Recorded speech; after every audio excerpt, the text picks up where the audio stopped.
Folks, Black Star Network is here. Oh, no punches! I'm real revolutionary right now. Support this man, Black Media. He makes sure that our stories are told. Thank you for being the voice of Black America, Roland. Stay black. I love y'all. All momentum we have now, we have to keep this going. The video looks phenomenal. See, there's a difference between Black Star Network and Black-owned media and something like CNN. You can't be Black-owned media and be scared. It's time to be smart. Bring your eyeballs home. You dig?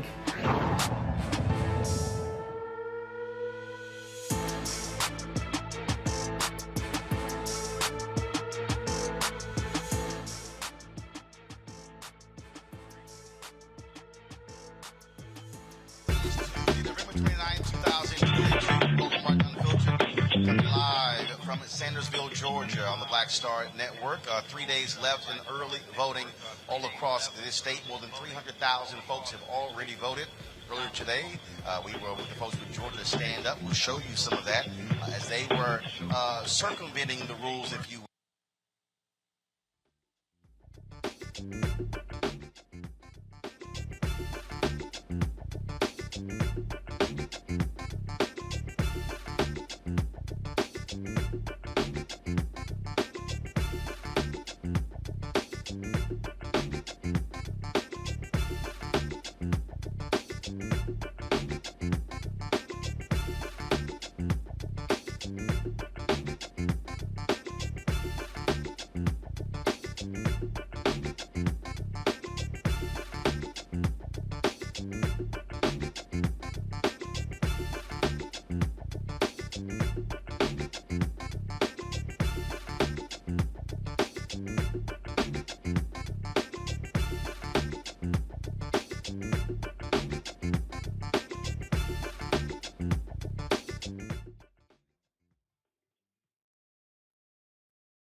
Folks, we'll be right back on the Black Star Network. Let's go. We'll be right back on the Black Star Network. Let's go. He's got it. Whatever the miss, he's on it. Whatever it is, he's got the scoop, the fact, the find. And when it breaks, he's right on time and it's rolling. Best believe he's knowing. Putting it down from sports to news to politics. With entertainment just for kicks, he's rolling.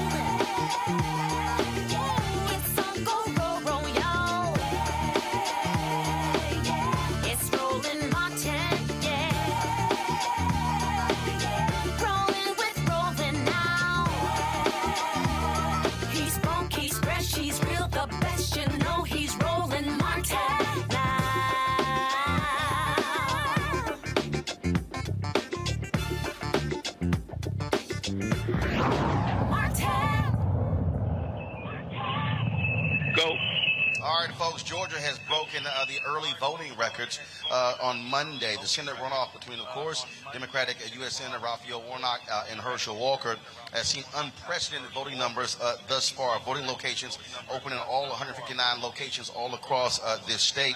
Of course, it started early on Saturday after Democrats filed a successful lawsuit. Republicans actually challenged 301,545 people have already voted in person. Now, during the weekend, you saw some polling locations with long waits, more than an hour long. Fulton, DeKalb, Gwinnett County. We also, of course, saw the exact same thing today when we were actually traveling around. We're going to have some of that video for you a little bit later. And so, again, there is significant enthusiasm all across this state as people are voting. And also, a lot of people who did not vote in the general election are voting in this runoff as well. Remember, Republicans in this state changed the law after they lost in 2020, where they actually shrank the runoff period from 2 months to 1 month. And the deadline to actually register to vote in the runoff was the Monday, the day before the general election, which was the next day, because they wanted to keep folks, again, from being able to vote in the runoff. But individuals are very enthused about this, very much engaged. And also, a new poll. First of all, polls come out. Y'all know how I feel about these polls. AARP had a poll that dropped a few days ago showing Senator Warnock with a 4-point lead against Herschel Walker. Now a new poll shows that they are actually tied. This survey was done by Frederick Poll, Compete Digital, AAM Political. It includes 939 likely voters, showing both candidates at 50%. Again, folks, when it comes to these polls, understand when you start breaking down the numbers in terms of how is it weighted, and so that's what you're dealing with. But y'all know how we feel about it. I don't care about any polls because no poll has ever elected anybody. It's really all about the question is who has to turn out, and that's what this boils down to.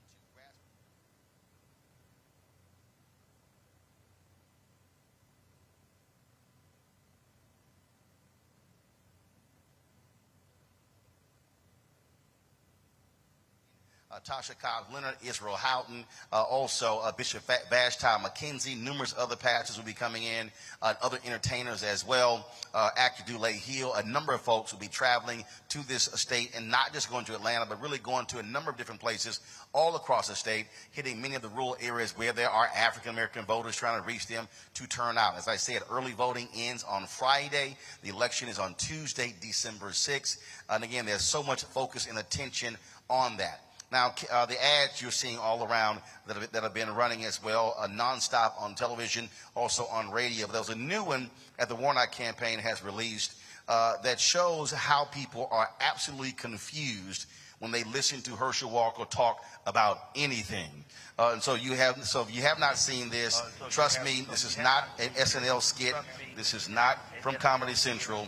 It's actual voters listening to Herschel Walker try to put sentences together.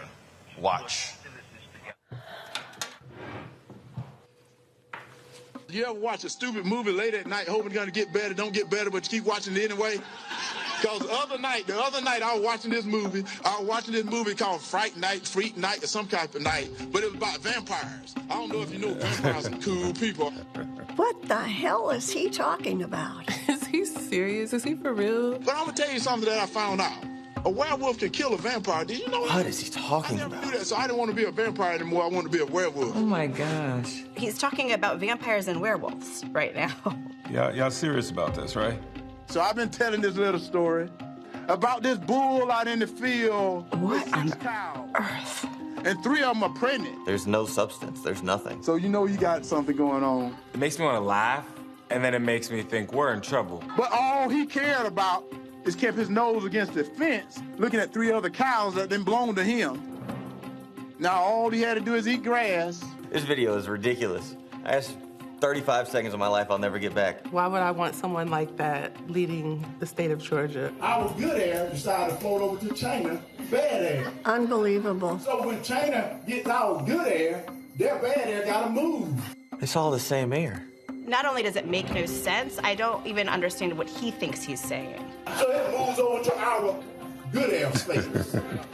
And now we gotta clean that back up. I sit and watch these on Twitter, and I'm like, what the heck is this guy talking about? Like, literally, what is he talking about? He's completely unqualified for this really, really serious job. No one's watching this and being like, oh, man, that guy's got it together. And sometimes, like, I read through the comments because I'm like, is anybody actually understanding, or are we just sitting here wasting time? It is embarrassing. Let's call it what it is. It is embarrassing. They just care about getting a yes man, somebody that'll just punch the button. I think it's a risk to me and millions of Georgians to put this man in a position of power. Let's call it what it is. This is embarrassing as hell. At all.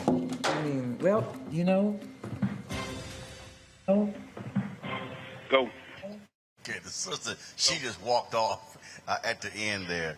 Let me bring up my panel, Dr. Mustafa Santiago Ali, founder, senior advisor, environmental justice at the EPA, Dr. Jason Nichols, senior lecturer, African American Studies Department, University of Maryland, College Park, Randy Bryant, diversity and inclusion strategist, speaker, trainer, and writer. Glad to have all three of you here.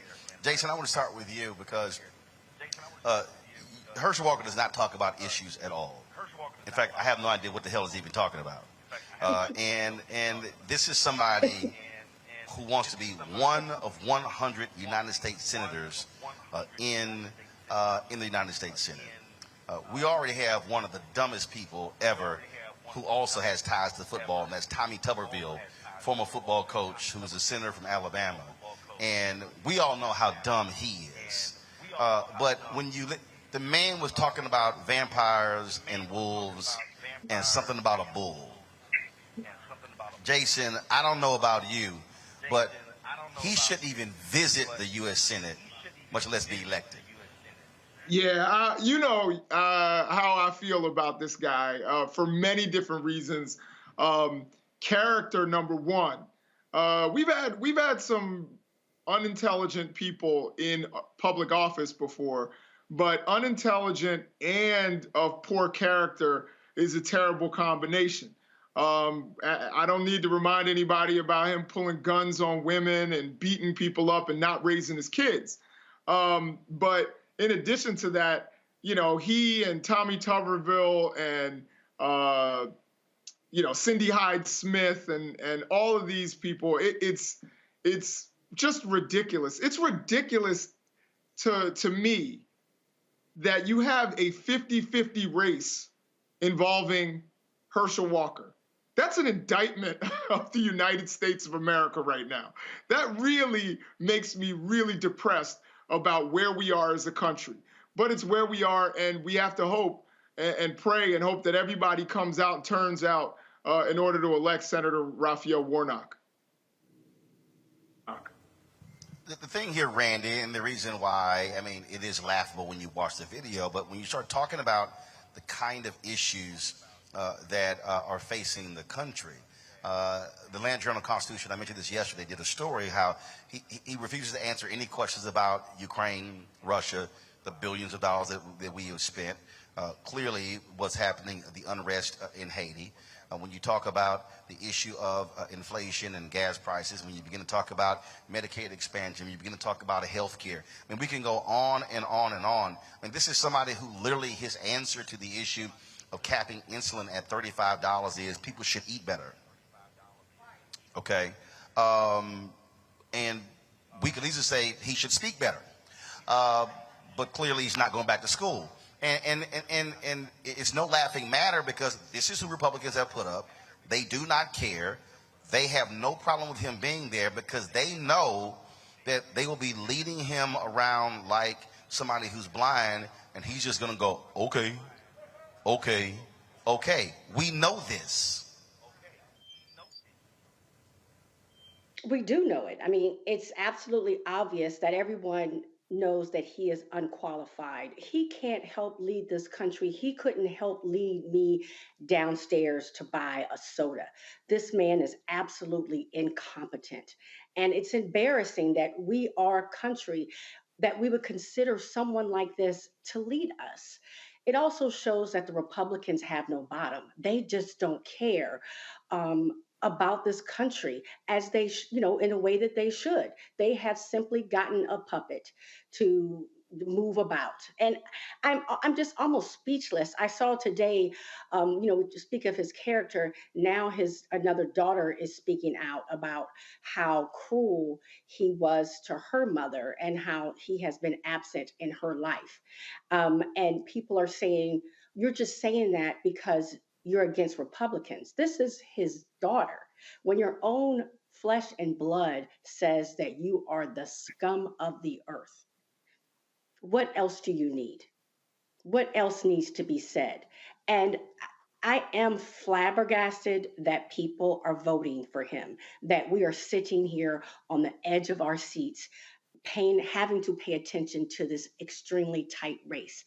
It does speak a lot about who we are as Americans, how we've fallen, and how we have lost what's important. You know, Mustafa, I was sitting here thinking about when that idiot Lindsey Graham was on Fox News saying the reason they're attacking Herschel because they don't want young black kids growing up being Republicans. And I'm like, no. I know a lot of black Republicans, and I know a lot of them, they are sane, they can talk, they don't pull guns on their wives, they don't lie about working for the FBI, and they surely don't pull out a fake badge at a debate. So this has nothing to do with that. But what Republicans in this state have done, they've said, in order for us to beat a black man, let's go get another black man. And black folks are not smart enough to discern the difference between the two. And I say, show them on December 6th. Yeah, I agree with you 100%.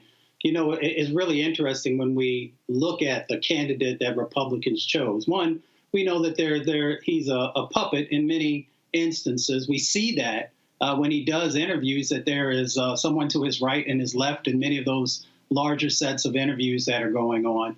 But then we have to dig a bit deeper because we understand that the Republicans are not serious about engaging with African Americans on the issues that are most pressing to us and putting up candidates who would actually give real strategic thought to addressing those issues. What we now have is an individual who is very dangerous for both the state of Georgia and dangerous for the country because of all the very significant issues that we have to be able to navigate, with the issues that we're going to have to be able to address, whether it is climate change. There in Georgia, some of the top issues that folks are concerned about are healthcare, as you mentioned, or housing, jobs, inflation, education, crime, and of course, democracy.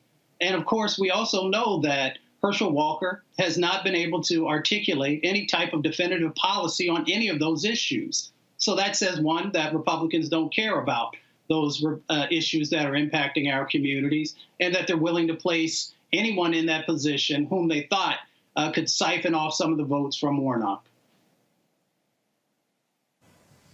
And Jason, as I said yesterday, if you're going to the United States Senate, you're not just representing Georgia. You're casting votes that have an impact on millions of Americans across the country, and you're casting votes that have an impact on millions of people around the world.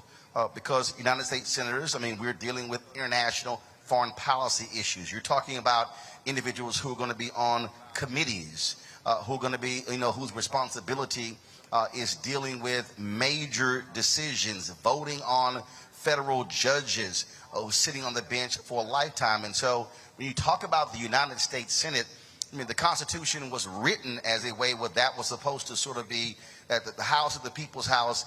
Essentially, that's where the crazies are, and the sober folks, that's where they go for the United States Senate to be far more deliberate. That's one of the reasons why the House terms are 2 years. We vote on them every 2 years, but the U.S. Senate terms are staggered, and they're 6-year terms.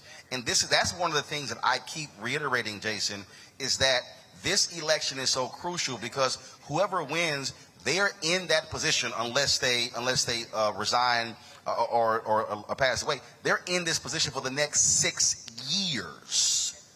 6 years. That has to be on the minds of every person. Do I want that person representing me for the next 6 years in Washington, D.C.? Absolutely. And this election is incredibly important for Democrats in particular because the balance, even though there are people out there who say ridiculous things about us not needing Georgia because there's a 50-50 tie in the Senate, and with Kamala Harris, that'll be 51. We have to remember that the party is basically at the whim of Kyrsten Sinema. And if you get Warnock reelected, that takes a little bit of pressure off, and we make her a little less important. And it makes it so that some Democratic agenda items can actually get through without obstruction. So this race is so incredibly important. And U.S. senators, as you just stated, with them in their 6-year term, and in particular for these next 2 years, we know after that, I personally believe that Manchin Even though, you know, a lot of people have issues with Manchin, I think he's the best you're going to do out of West Virginia. He could be gone, which means the balance of the Senate for these next 2 years is crucial, incredibly crucial to block an out-of-control House, what could be an out-of-control Republican House majority right now if they get, you know, past some of the hurdles that they have right now. The Senate is going to be the firewall. And so it's really important right now that Democrats get Raphael Warnock reelected. When you have someone who is as dangerous, not just as a senator, but just as a human being, if you know his story, he's a dangerous person. And why you would put that person who is mercurial in office is beyond me. This is a person who, again, said he wanted to have a shootout with police, put a gun to his wife's head, hasn't raised any of his kids, hasn't seen one of his children in 7 years, you know, and yet wants to lecture black men about fatherhood. I haven't heard any of his children say anything good about him. Like, not even like he tucked me in at night or whatever. I haven't heard any of them, including Christian, who we know is pretty much a very far right reactionary Republican. Even he has disavowed his father. I think, as your other guest said, we need to listen to his family and what they're saying about him. They've already stated his character, and we know that he is not competent, and he doesn't even live in the state that he's trying to represent. All of this should be disqualifying, and I'm hoping that the state of Georgia steps up and makes it known that we actually want smart, sober-minded senators. Absolutely. All right, folks, got to go to a break. We come back, we can talk about Veterans Affairs. That's another one of those issues that House and Senate members vote on, dealing with how do we take care of our veterans. And a study shows that the VA, how they have been doing a disservice to black veterans for a very, very long time. We'll discuss that next right here on Roland Martin Unfiltered, broadcasting live in Sandersville, Georgia. Download the Black Star Network app, Apple phone, Android phone, Apple TV, Android TV, Roku, Amazon Fire TV, Xbox One, Samsung Smart TV. You can also support us by joining our Bring the Funk fan club. In fact, we're going to have the video for you. Hopefully, we'll look it up. There was a sister who rolled up on me in Atlanta. She saw me, 76-year-old sister. She says, I got to support your show. I'm going to give you money right now. And literally just handed me $100 to join the Bring the Funk fan club. So, Sylvia Stevens, I appreciate that. We'll show you that video with her a little bit later. P.O. Box 57196, Washington, D.C. 20037-0196. Cash App, $RM Unfiltered. PayPal is R Martin Unfiltered. Venmo is RM Unfiltered. Zelle is Roland at RolandSMartin.com. Roland at RolandMartinUnfiltered.com. And, of course, get my book, White Fear, How the Browning of America is Making White Folks Lose Their Minds. Available at bookstores everywhere. Somebody tweeted me today. They said Barnes & Noble showed one copy. She made them look for about 15 minutes to find that one copy before she took her flight to the Bahamas. And so I appreciate that as well. So get it all bookstores, Amazon, Barnes & Noble. Order from your favorite black bookstore. Also download the audio version on Audible. We'll be right back from Sandersville. Y'all can clap.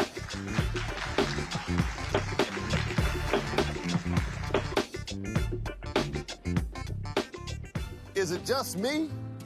Or does it feel like we've been here before? The whole country's finished voting, and only us left. You'd think Herschel Walker would want to explain what he'd do in the Senate if he actually wants to represent Georgia. Instead, he repeats the same lies, trying to distract from what we all know is true about him. But I think Georgians will see his ads for what they are. Don't you? I'm Raphael Warnock, and yes, we're doing this again. That's why I approve this message. On the next Get Wealthy with me, Deborah Owens, America's Wealth Coach, inflation is on the rise. Interest rates are high. Can you still thrive during these uncertain times? On the next Get Wealthy, you're gonna meet a woman who's done just that, living proof of what you need to do to flourish during these uncertain times. These are times where you take advantage of what's going on. This is how people get rich or richer. That's right here on Get Wealthy, only on Black Star Network.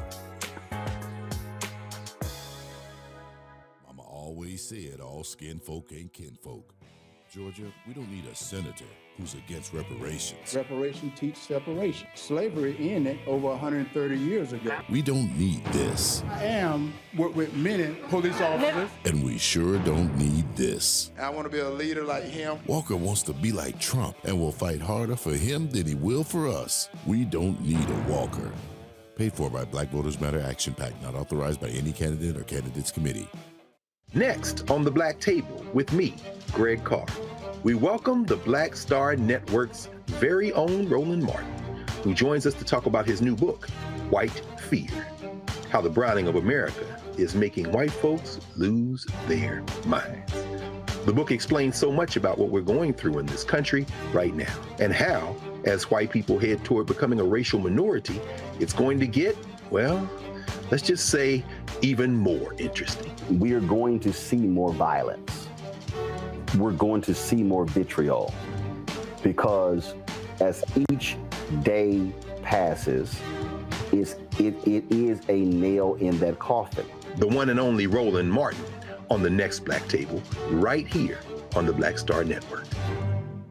Hi, I'm Israel Houghton. Apparently the other message I did was not fun enough. So this is fun. You are watching Roland Martin, my man, Unfiltered.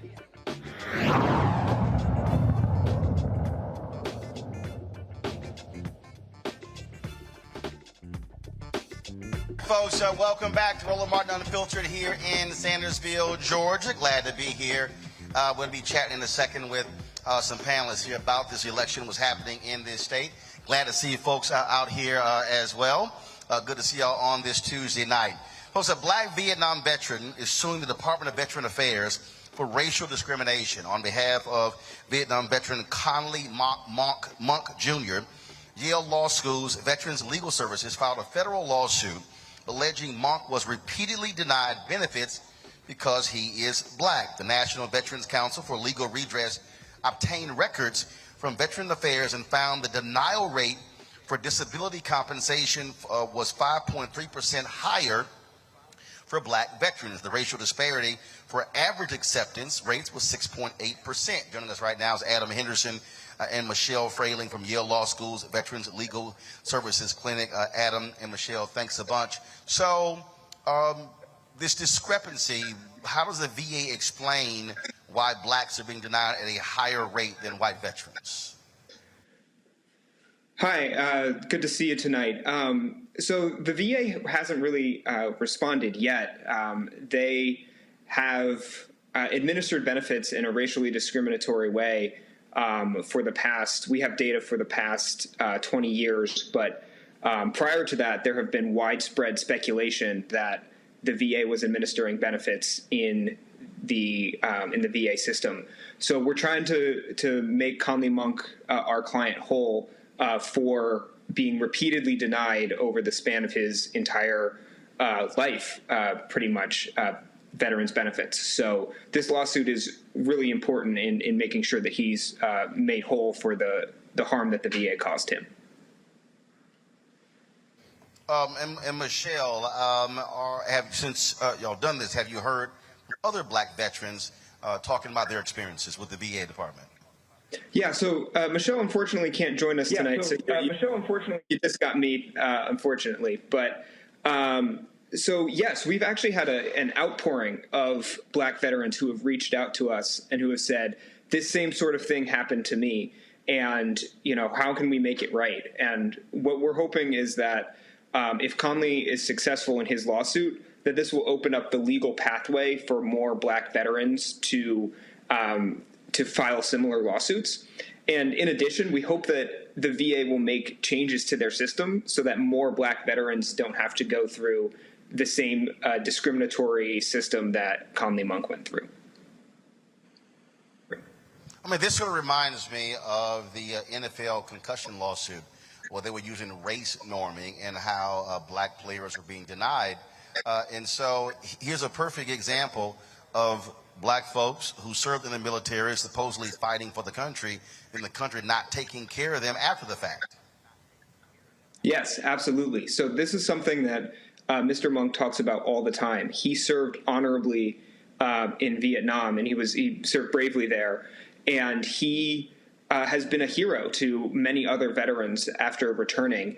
But when he came back, he was treated differently than possibly his white counterparts. And this is something that is hugely impactful for Black veterans, because if Black veterans are denied at a higher rate, that means that they can't build equity in a home. It means that they don't have the same sort of college degrees as white veterans do. So this is generational harm that the VA is causing on Black veterans in a similar way to the NFL concussion thing that you mentioned. And I think that point there is important, because when you're talking about the issue of generations, now we're talking about economics. And so we saw how African Americans were denied when it came to the GI Bill.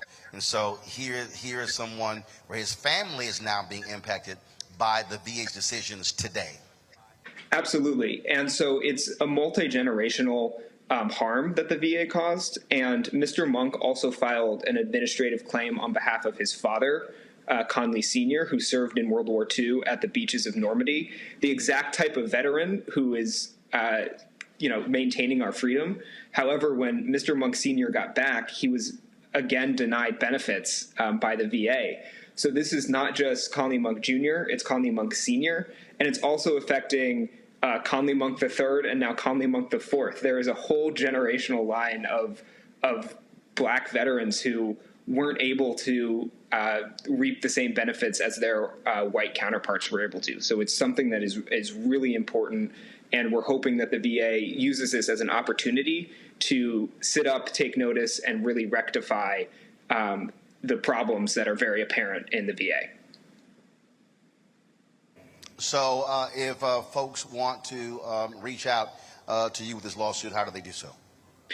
Right. So right now, this claim is just on behalf of Conley Monk Jr., so it's not a class action or anything like that. However, we would encourage other Black veterans to take a look at Mr. Monk's lawsuit, which is on the Yale Veterans Clinic website, and they can file similar administrative suits, and to keep an eye out for how this claim resolves itself. And if this goes as we'd like it to, then hopefully Mr. Monk will provide the legal pathway, and other veterans can file similar claims to him.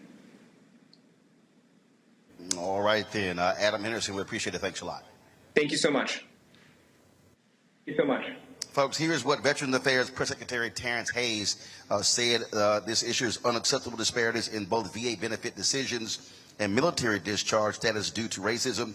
We're actively working to right these wrongs. We are ensuring that our claims process combats institutional racism rather than perpetuating it. Mustafa, I want to start with you. During the 2016 campaign, also 2020, you often heard Mike Pence decry and say, oh, institutional racism did not exist. Of course, we know Donald Trump said the exact same thing. This is also a constant thing from Republicans as well. This is a perfect example of when we talk about institutional racism, and you literally have one party that believes it doesn't even exist, whereas you have Democrats who say, no, it is real.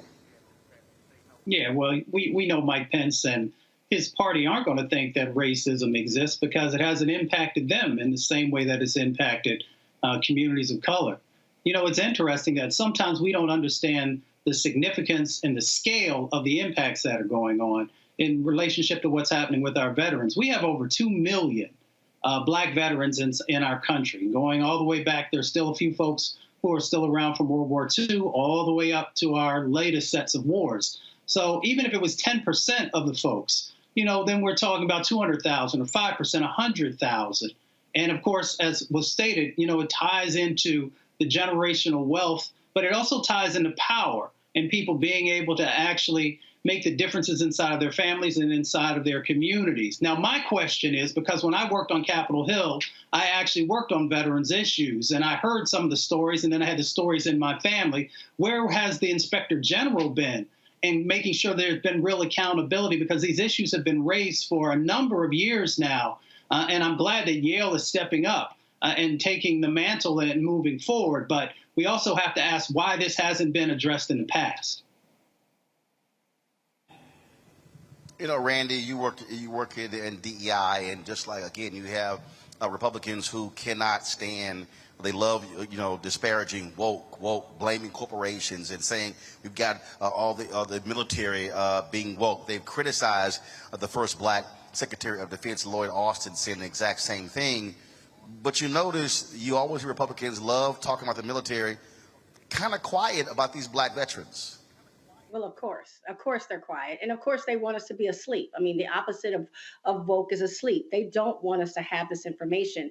One thing that I found very troubling is that some of the statements that have come out have said that they're going to continue to research, what's going on. And I'm so sick of people doing research. They've had studies that have shown that Black veterans have been treated poorly since the beginning of time, after every conflict, while they're in the military and when they get out.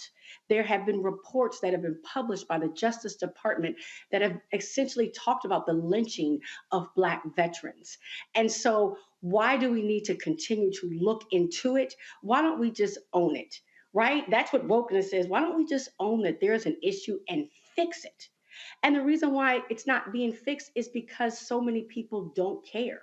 They don't care about the fact that Black veterans aren't getting the same health benefits. They aren't, like you said, they're not getting the same loans. It affects generations. And it's particularly sad when joining the military has been such a vehicle for Black Americans to get out of poverty. But it seems that many people are determined to keep us right there. And Jason, when we talk about, again, the notion of equality, that's really what folks are talking about. If you are staying next to somebody and both y'all taking bullets, I shouldn't come back home and I not be compensated, but the person next to me who's white. Right. This is an issue that really means something to me. My mother served, her brother served. I have so many people in my family who have been in uniform, and some of my best friends have just come home from war just a few years ago. So this is something that I take very personally. And I've seen actually people who have told me that they tried to use a VA home loan and had it rejected and said it was a special loan.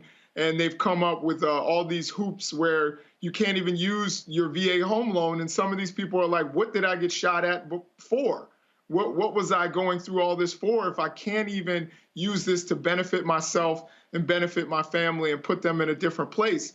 I hope that this moves forward into a class action suit, that they find other veterans. And that's why I'm grateful for this platform, for people to actually see that this is going on, see that Mr. Monk is actually filing a lawsuit, and hopefully others will come forward and you will get groups and groups so that you can get, and here comes the word that I'm sure everybody's been waiting for, and that is reparations for these veterans, because they obviously were not getting what was due them. And what we know, one thing throughout American history, African Americans have served in every military conflict this country has ever had.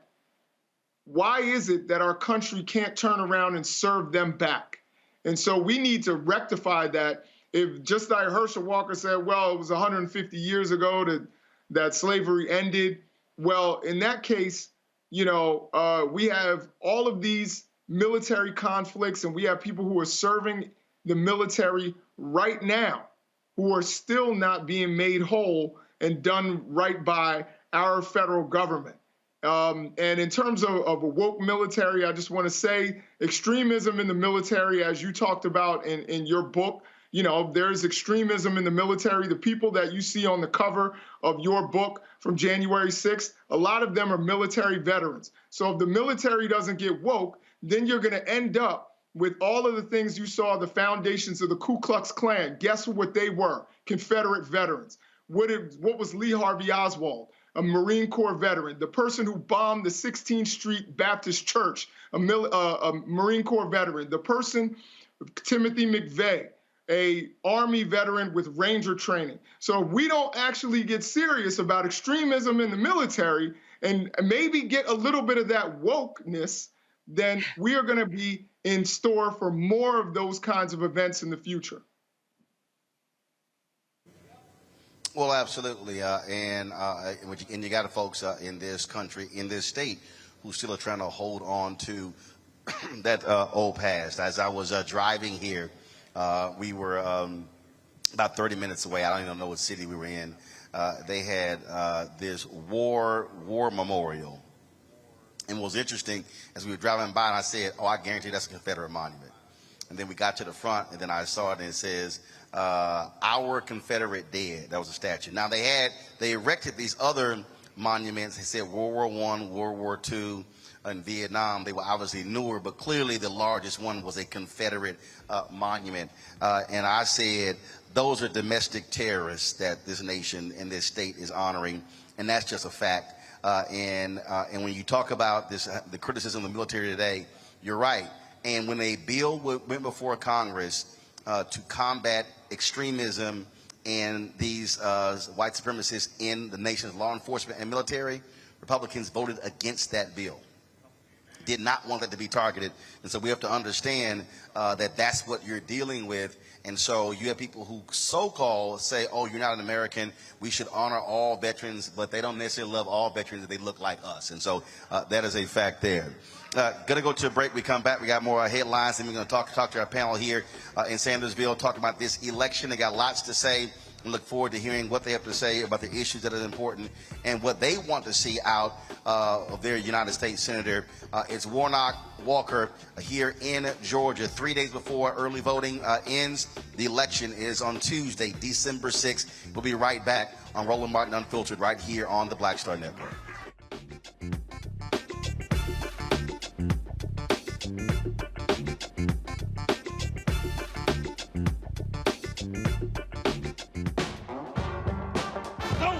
November 8th. We can vote today, y'all. Early vote started this week. We're on Savannah State University's campus. We will be dorm storming today, giving out treats for everyone. We hope to see everyone at the polls when it comes to November. If you believe we got power, let them know. Make some noise. Put a fist up. I need to see a fist in the air because we got power. Come on, you put it up. Come get your shirt. We're out here in the streets of Savannah, Georgia. James, do not forget to go vote. I got you. If we vote the right people in, we can make a change. We can get these resources in our community. I am a woman, and it is important that we have the say-so of what we want to do with our bodies. We're concentrating on entrepreneurism, providing young people with resources and training that they need in order to change their trajectories. We want Black down. Democracy is on the ballot. Voting rights is on the ballot. Voting suppression is on the ballot. I am most passionate about those three combined because they all impact each other. Savannah is my home. I care about my community, and I care about representation in my community.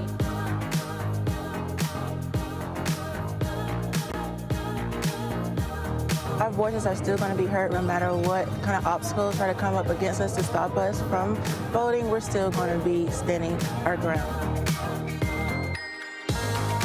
I see the effort that's being made to keep our communities from voting, so that makes me realize it's even more important, because if it wasn't important, they wouldn't be fighting to make sure we couldn't vote.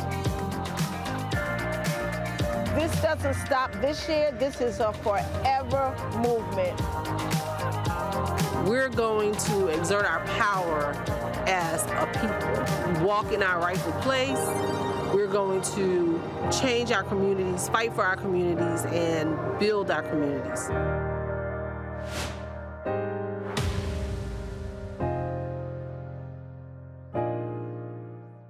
On the next A Balanced Life with me, Dr. Jackie, 'tis the season, tree trimming, party going, and gift giving.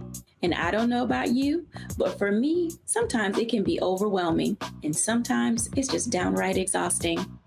Surviving the holiday season, we've got tips for you for staying sane, solvent, striving, and thriving, and sometimes keeping a little money in your pocket. 2 things just out of the gate: set boundaries and set a budget.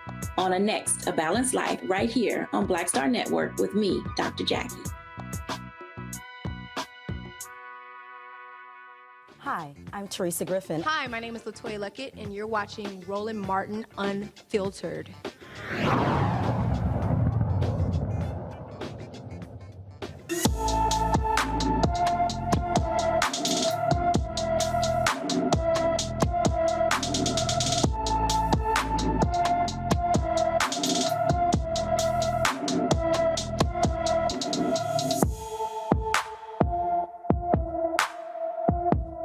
McLean has been missing from Chesterfield, Virginia since August 6th. The 15-year-old may need medical attention. She's 5 feet 9 inches tall, weighs 123 pounds with black hair and gray eyes. Tiana has a hoop ring on one side of her nose and a stud ring on the other side. Anyone with information regarding Tiana McLean should call the Chesterfield County, Virginia Police Department at 804 748-1251, 804-748-1251. The trial of former Fort Worth police officer Aaron Dean in the fatal shooting of Atatiana Jefferson has started. Jury selection continued today after several delays. Dean is charged with murdering Jefferson, who was fatally shot inside her Fort Worth, Texas home in 2019. Body camera footage shows Dean approach the house without knocking or identifying himself as a police officer before he fired one shot, killing Jefferson. Dean's lawyers asked the judge to move the trial location to Monday due to its high-profile nature. The judge has yet to rule on that particular motion. Testimony will be expected to begin on Monday.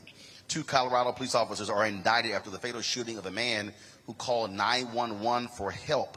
A 5th Judicial District Court indicted former Clear Creek County Sheriff's deputies Andrew Bruin and Kyle Gold for the fatal shooting of Christian Glass in June. Glass was having a mental health emergency when he called 911 after his car became stuck on a mountain road. Glass was asked to exit his vehicle when he told officers he was scared to do so. The officers tried to forcibly remove him when Glass brandished a rock knife and cut himself with it. Officers then fired beanbags and bullets into the car, killing him. Boyne is charged with second-degree murder, official misconduct, and reckless endangerment. Gould is charged with criminally negligent homicide and reckless endangerment. Let's go to Louisiana, where a federal civil lawsuit has been filed against the Louisiana city of Bogalusa following the in-custody death of Eric Nelson Sr. His family says law enforcement violated his civil rights. Now, officers took Nelson Sr. into custody in December for outstanding warrants following a car crash. He was then tased when he attempted to run. Nelson died following the incident. The mayor-elect is urging Police Chief Kendall Bullen to resign in response to the federal lawsuit. Bullen declined to comment earlier on the particular lawsuit. And speaking of lawsuits, Brett Farve is now asking to be removed from a lawsuit dealing with welfare fraud in Mississippi. Now remember, the former Green Bay Packers quarterback is trying to get the judge to remove him from the state's most significant public corruption case. An attorney for Farve accused the Department of Human Services of improperly and unlawfully providing the funds. Mississippi Department of Human Services seeks to recover $77 million in misspent welfare funds from 38 defendants and nonprofits. Farve is not facing any criminal charges, but is accused of receiving $1.1 million in welfare funds for speeches he allegedly never made. Involvement in the University of Southern Mississippi receiving $5 million of welfare aid for a new gym, and misappropriating funds for investing them in a concussion drug company that actually overstated and lied about the results of their job. Now, Farve has repaid the money he received, but still owes $228,000 in interest. So this is where I'm sort of confused, Mustafa. How do you act like you did nothing wrong when you know you didn't give the speeches, but you took the money? You know, that's that white privilege. It actually, kind of changes the way that the folks see the world, especially the individuals who are being the ones who are receiving the benefits from that. You know, it's interesting. Brett Favre has, top attorneys. He has top accountants. He has advisors. So when he says that he didn't know, I find it hard to understand and to believe that that's even possible when you have those types of individuals that are surrounding you. You know, my grandmother says, when you know better, do better. Evidently, he's just now finding out what knowing better is. So a part of being able to do better is actually being held accountable for all the folks that you took resources away from when you received those, when others who probably needed them so much more, especially in the state of Mississippi. It's amazing, Randy, to listen to all of these people provide all of these excuses when they were knowingly using money meant for the poorest of the poor to help rich white folks like Brett Favre. And I don't think he's alarmed by it because I think that it's business as usual. I think that when you are in that network, the old boy network, where you used to making deals, it's just a way of life for them. He very much knew what was going on. He's not, just like you said, if you know you haven't made speeches that you're getting paid for, you're aware of that. And they did uncover some texts where he essentially said, you know, this is good, right? Like we won't get caught, essentially, is what the text suggests. So, I mean, he's a criminal. I mean, if we're honest about it, he's a criminal. And it really just, when you're, like you said, stealing from the poorest of poor, I mean, people in Mississippi do not have water. I mean, yes, there's been attention paid to it because of Deion Sanders, but the water crisis is nothing new. And here this man who's already wealthy is stealing money. It's just not right. Jason, again, looking at this, it shows you just how nonsensical this is, but it also shows you how Mississippi actually feels about the poor. Well, they have the highest turn down rate in any state. They very rarely actually reward folks or award folks federal money. Yeah, I'll tell you what really frustrates me about this, Roland. Number one, I know that Brett Favre, with the connections that he has, he could pick up the phone and make probably 3 calls and raise $1 million. He didn't need to do this. You know, he could, you know, for these gyms at Mississippi, at Southern Mississippi. He really didn't need to do this. He could have made a couple phone calls and people would write him checks. He's Brett Favre. He's connected that way. People want to be close to athletes. There's no question he could have raised that money really easily.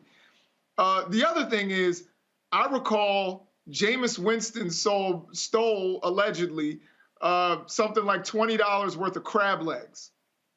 And the media went after Jameis Winston like they had the knives out for that guy, like he had stolen from welfare. But instead, Brett Favre has kind of crept under the radar. He still owes $200,000 and still won't pay, and, you know, is trying to get judges to drop, you know, any kind of lawsuit, so he has no accountability. But yet the sports media has moved on.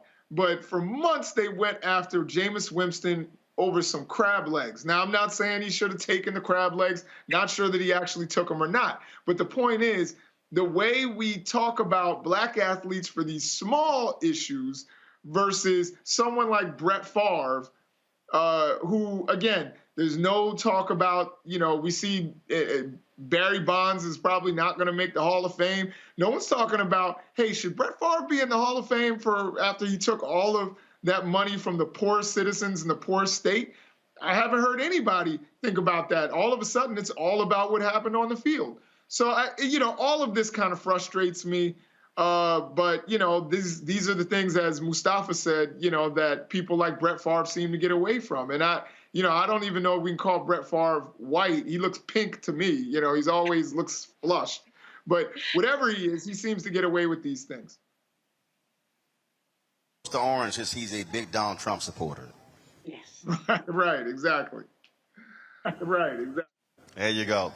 All right, Jason, Randy, Mustafa, I appreciate y'all being on today's show. Thank you so very much.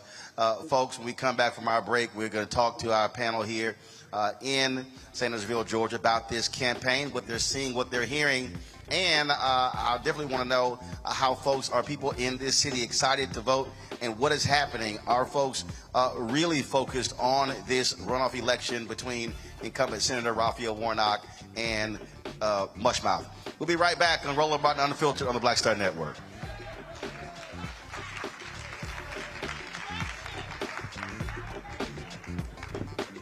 Is it just me? Or does it feel like we've been here before? The whole country's finished voting, and only us left. You'd think Herschel Walker would want to explain what he'd do in the Senate if he actually wants to represent Georgia. Instead, he repeats the same lies, trying to distract from what we all know is true about him. But I think Georgians will see his ads for what they are. Don't you? I'm Raphael Warnock, and yes, we're doing this again. I am on screen, and I am representing what a black man is to the entire world that's gonna see this. And this might be the only black man, a representation of a black man that they see. Right. So I am responsible. Right. For how they see black men. And it's my responsibility to, if I am not playing an upstanding, honorable, someone with a strong principle or moral core, to make sure that this character is so specific, right, that it is him, not black men. And I wish that more actors would realize how important their position is as an actor of color, playing people of color on screen. Because there are people that see us all over the world in these different images that we portray. And not everyone knows black people to know, yes, that's not all.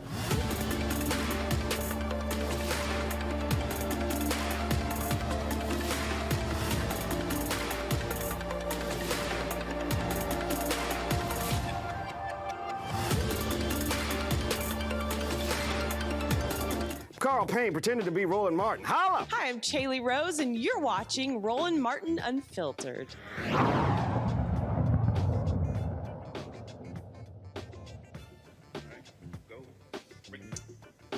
All right, folks, welcome back to Sandersville, Georgia. Glad to be here. Got to see folks out here. They still out there waiting on their wings? All right, y'all, so all the seats were filled, and all of a sudden somebody came in, they said, wings ready, and half the folks left. So there's a food truck outside where they're getting their hot wings and their French fries, and so I'll pass up on the fries. I had my salad earlier because, you know, when you're on the road, you can't be trying to sit here and you can gain weight real quick. So I had the salad early, but I'll hit the protein later. So I do the wings, but we'll leave the fries. All right. So let's introduce our panel here. Let's see. First off, on the far left over here, Quentin Howell, host of Love 103.7, chairman of the Baldwin County, Georgia Democratic Committee.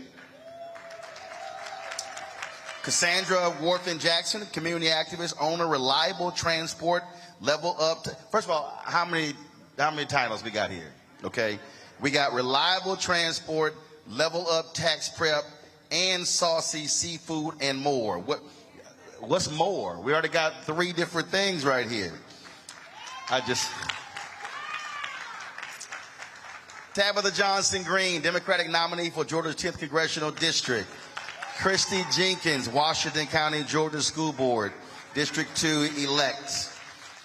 David Lucas, Georgia Senator, District 26. Good to see him. We were down where we was, Statesboro and Swainsboro. He was with us. Marion Warren, President, Hancock County, Georgia Democratic Club. Helen Butler, Executive Director of the Georgia Coalition for the People's Agenda.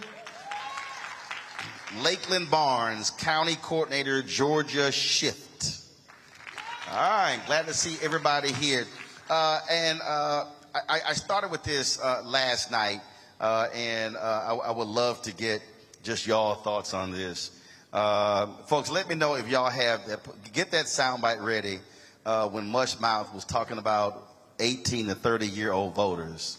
And it is still unbelievable to me to listen. I don't know who Herschel Walker was talking to, but to listen to them complain about voters born after 1990, and the man literally said that they have not earned the right to change this country. Y'all got the video ready? If y'all got the video ready, go ahead and press play. We got it. All right, press play. How do you feel about people that want to change America from when you and I were kids? I mean, there's, we have, I guess it's 80 to 90 or 70 to 80 million people in America that were born after 1990. So these are kids who grew up you know, when they were 10 years of age with the real beginning of the computers and the internet at home. So they don't know the world that we know pre-internet. They don't know that the bullying was not really, we may have been bullied when we were kids, you know, in a class or teased and things like that, but not the type of culture that these kids have with the internet today. What do you say to those kids and those young people that are voting? Well, first of all, they don't know that the grass is not green on the other side, that they think they're somewhere better. And if they know another place is better than the United States of America, my thing is, why don't you go there or tell me, let me know who that is, because I can tell them right now there's not. I think our biggest problem is we've not shown our kids that most of the people today hadn't earned the right to change America. And what I mean by that, there's people that have died or not given their life up. There are people that have given their life up to this flag. They've given this life up for this national anthem. They've given their life up for our freedom and these liberties that we have in this country today, and we're taking it for granted. Well, I don't want that to happen. And I'm saying, and I'm not being tough, I'm saying, if you know a place better, you go there, but you lose your citizenship here in the United States of America. And then when you come back, you got to come back legally, like we should be defending the border.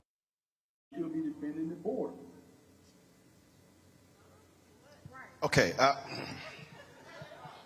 I told y'all this is like the third time I played it, and I have no idea what the hell he's talking about. Lakeland, I'll start with you, because I think what offends me the most after hearing it again, when he said, people have died for our rights and freedom. And I'm sitting here going, you mean like Jimmy Lee Jackson and Selma? You mean like Cheney, Schwerner, Goodman? You mean like the folks who were beaten? You mean Bloody Sunday? We can go on and on and on. And those were young people. When we talk about the children who were hit with the fire hoses and the dogs in Birmingham, we can talk about the Albany movement that took place here as well. We can talk about the Nashville movement. We can go on. We can talk about North Carolina A&T and the boycott starting there of lunch counters by 4 college freshmen. Those were folks who were in the same age group. And so really what they are offended by, they are offended that there is a generation of people who do not like what has happened in this country, and they have rejected largely Republican policies.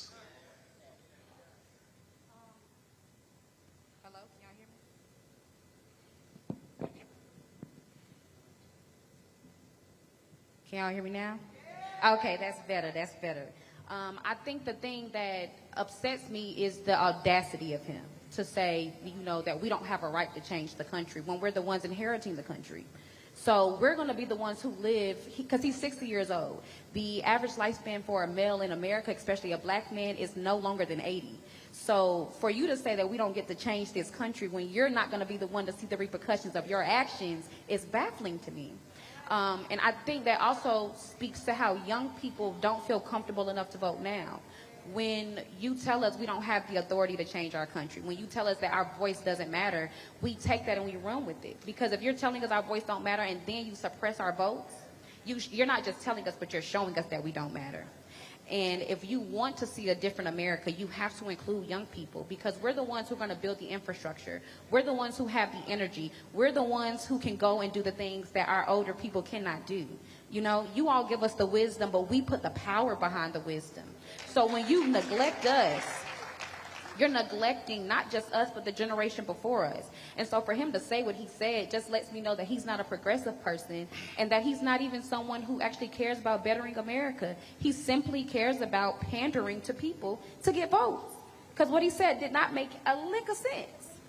And so coming from a young person, I just think that Herschel Walker is not the best idea for Georgia, because Georgia has shown itself to be a progressive state. If we choose him, we'll be a regressive state.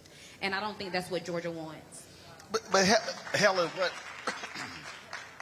what really, again, bothers me is that when you have that sentiment, so when you say you want to represent all Georgians, what you basically just said is, if you 18 to 32, I ain't talking about you. I'm talking about everybody else. but when that age group is actually now the largest demographic in America. Oh, Roland, you are so right about that. And I'm talking about, and Herschel talked about, he was a part of the armed services. Well, I think we were recruiting people at age. I don't know which armed services he's a part of. Am I right? I don't know which. I don't know. Did he actually serve? According to That's right. He was an FBI agent. Oh, that's right. That's a lie. That's right. He was in law enforcement. Okay, that's right. That's a lie. That's 3 lies right there.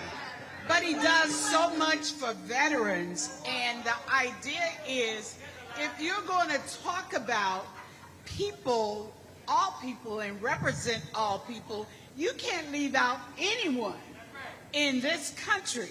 If you look at the voting statistics, I want all young people, I want to give them a big shout out, because you showed up and you done your job. They made the difference.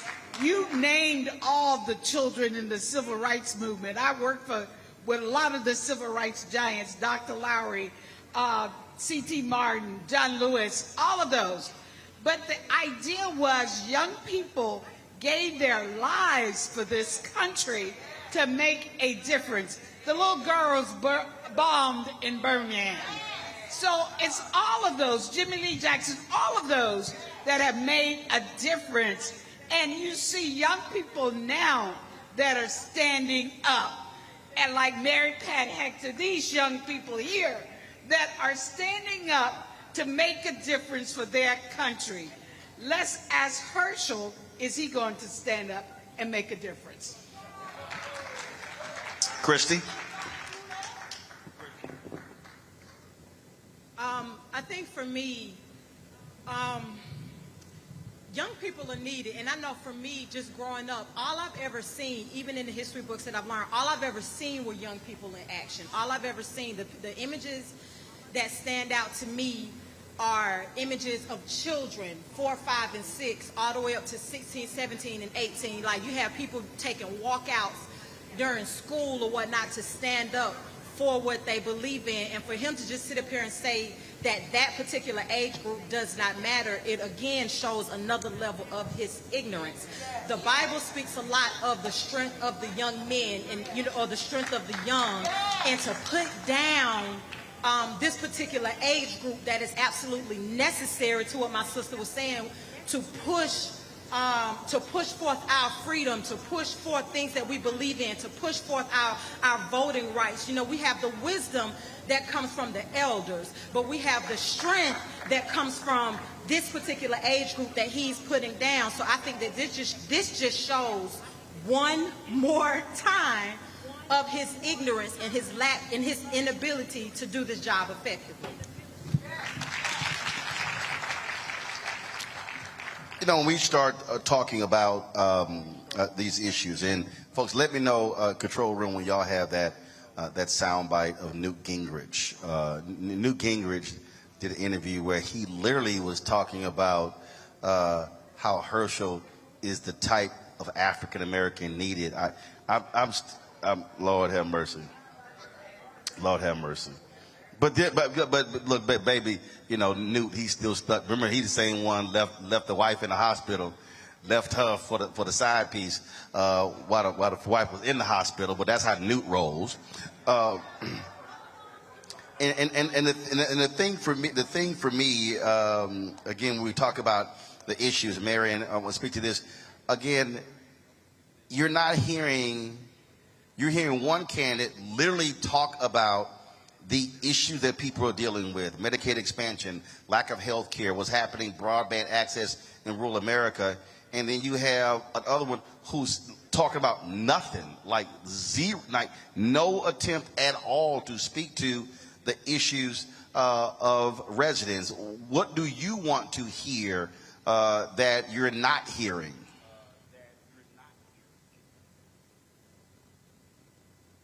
Marion?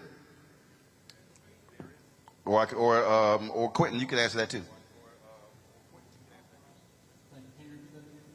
And that is, again, You have one candidate, Warnock, who's actually talking about the issues. Another one who's really just focused on sort of the culture, the culture wars, and who's purposely avoiding a lot of the issues.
Whatever boss say, we're going to do. Well, what did he say first before we do it? And unfortunately, we still seeing that carry on now. And the unfortunate part is this is one of the first times in recent memory where that type of person could have a decision making over our lives as a United States Senator. And he's running neck and neck with someone who's overly qualified for the position. The sadder part to that for me is we didn't have more people who look like me, who feel like this, come out and keep us from being in the runoff a few weeks ago. Right. I don't know if the problem is on Herschel Walker or his supporters, or the problem might be on Warnock got my people. Was it 49.42? 49 to 48%. Yeah, well, like I said, it was 49.42, and he Yes. picked up again just another half a point. He wins. Yes, sir. So where does the problem and the onus go? I mean, at some point, I expect the board, I expect Mr. Walker, I expect that side to do what they're doing. But I have to look and see what I expect from my side, what I expect from my people. I'm looking for some room full, some standing rooms only. What was the turnout here? Here in Washington County, the African Americans voted at 48%, and the Caucasians voted at 49%. But Republicans won this county by 52%. Wait, hold on. See, you went too fast. Oh, I'm sorry. So, okay, so I like to deal with numbers. Yes, sir. And so, how many people in this county? Ms. Mamie? 25,000. Is that eligible voters? But citizens. Centersville has 6,000. Hold on one second. Go get the microphone so she can, because folks at home can't hear you. I can hear you, but people that are watching at home can't hear you. So you said the county has 25,000. Yes. Centersville has 6,000 residents. 6,000 residents. And of the county percentage, what's the black percentage in the county? The black percentage in the county is 51%. The city is 61%. So we're still begging for crumbs when we don't have to, when we own the whole pie. That's the problem. So of the eligible black voters in this county, only 48% voted. Yes, sir. And I can give you a hard number. It was 4,000 some odd whites voted, 4,000 some odd blacks voted. The difference in whites and black vote was around 100 votes. So more whites voted in the general election than African Americans. While there's more African Americans. But there are more African Americans who are registered in this county. Yes, sir. Yes, sir. See, that's the thing, David, right there, that I keep harping on my show, and that is when we actually vote our numbers, we change elections.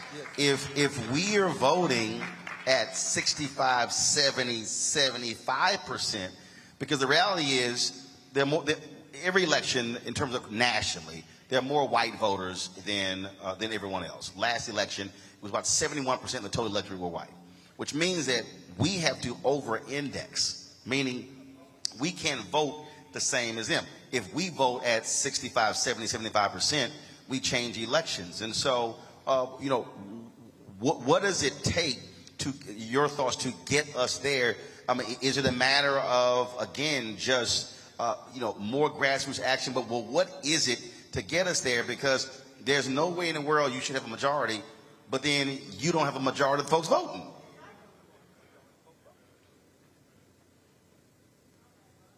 Yeah, it's on. It's on.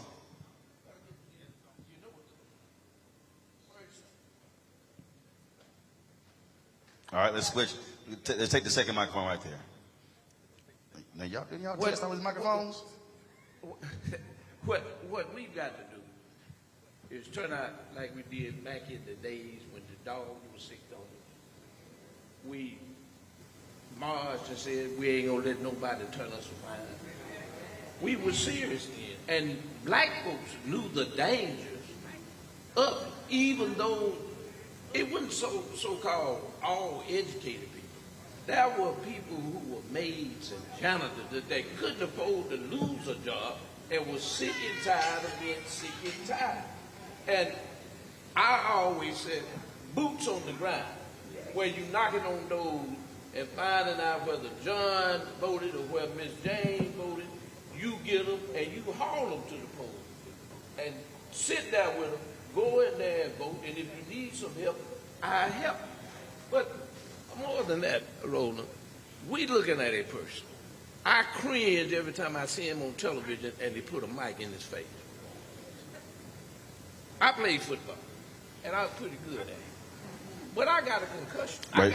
I got a concussion. I got knocked out. It took me a while to get over that. It took about 3 or 4 days. What I think is wrong with Herschel, he's got a concussion, and it's a lingering concussion. You know? I want to stay on this point in terms of, again, mobilizing our folks. So what is happening? Okay, so those were the general election numbers. What is happening right now in terms of what is happening here? Let's see here. First of all, let's see. Cassandra, you haven't spoken as well, and I think Tabitha, you haven't spoken. So I want to hear both of you. What is happening now? Are folks aggressively? You can pull the number up and see who didn't actually vote. Is that happening, and how are folks responding? I think folks are aggressively voting, and they're excited about this runoff. So it's judging by the numbers and the record-breaking numbers we've had in early voting so far.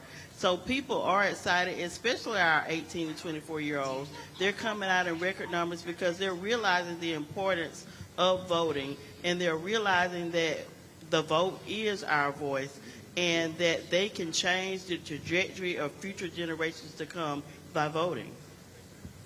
I hate to be a Debbie Downer, but I believe in saying what's true. Young people are not excited. Let me take that back. Statewide, maybe they're excited about voting, but not here where I live. And I'm most concerned about what goes on where I live, because this is where my children live, and this is where they're going to be affected most. 2020, in May, there was 1,900 people between the ages of 18 and 41 or 42, I think, that did not vote. I had the list, and I went down the list. Most of those people, I think we probably counted about 30 that did not look like us. And so the rest of still 1,900 people that looked like us that did not vote. I don't know what it's going to take to get our people to get excited about voting. Yeah, I know that we have a lot of politicians who, when they're running, when they put their name in the hat, you can't turn for them. They're offering to buy you lunch, they're offering to buy you dinner, but then as soon as they are voted in, you don't see them until it's time for them to be re-elected. But I want you to stay there, though, because the thing that I keep saying is that the election is the end of one process, is the beginning of another, which means that if we can't just be mobilized to vote, we have to stay mobilized to then put pressure on them after the election is over. Right. And so that's where, to your point, what is required of us, and I've heard people say, well, other groups don't have to do that. Well, that's actually not true. I've seen. I was talking to a brother. He just got elected mayor in North Carolina, a town that was 90% black with a white Republican mayor. And yeah, and he beat him, got 75% of the vote. Small town, I think it was Enfield, North Carolina, and he literally said, we didn't even show up to the city council meetings. And African Americans, super majority in the city. And so I think that's a part of it as well, keeping people mobilized and saying, no, we got to be at school board, got to be at city council meeting, county commissioners meeting, got to be going to the state capitol as well. And so if you saw that list of 1,900, okay, well, who then is trying to reach them? And give me an example of what those conversations are like, because again, it's sort of like you got people who are saying, well, things aren't changing. Yeah, but you aren't doing anything to actually change it. So you're complaining about it, but you're doing nothing to actually fix the problem. Is that happening? Are these conversations happening? Is there an effort to reach them, to talk to them? Yeah.